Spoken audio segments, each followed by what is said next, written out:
Good afternoon, teachers and classmates.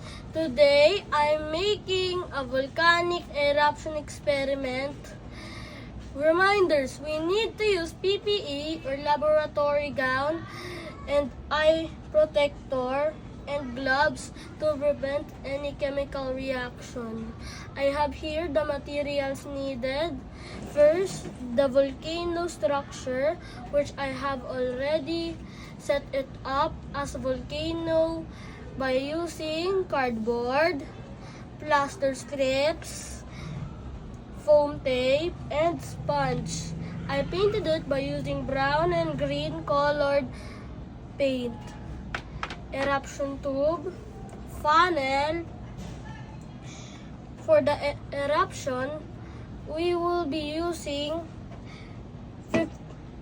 15 grams of baking soda powder. You can use baking soda, but it will only create a short eruption. 5 drops of red food coloring for realistic eruption. 5 drops of dishwashing soap for the cause of the eruption.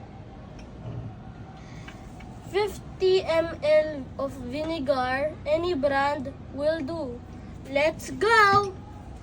We will put the funnel here, and then we're gonna put the baking soap powder, all of the baking powder in the eruption tube. Oops.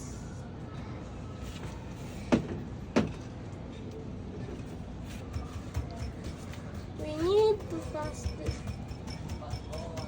And then there's no more left.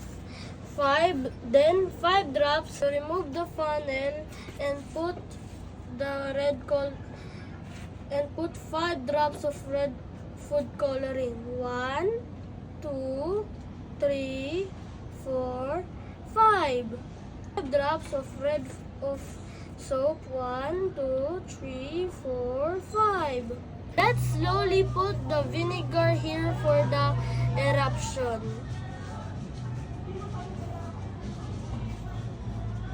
Let's witness the eruption of the volcano. Hooray! Experiment success! Thank you for watching.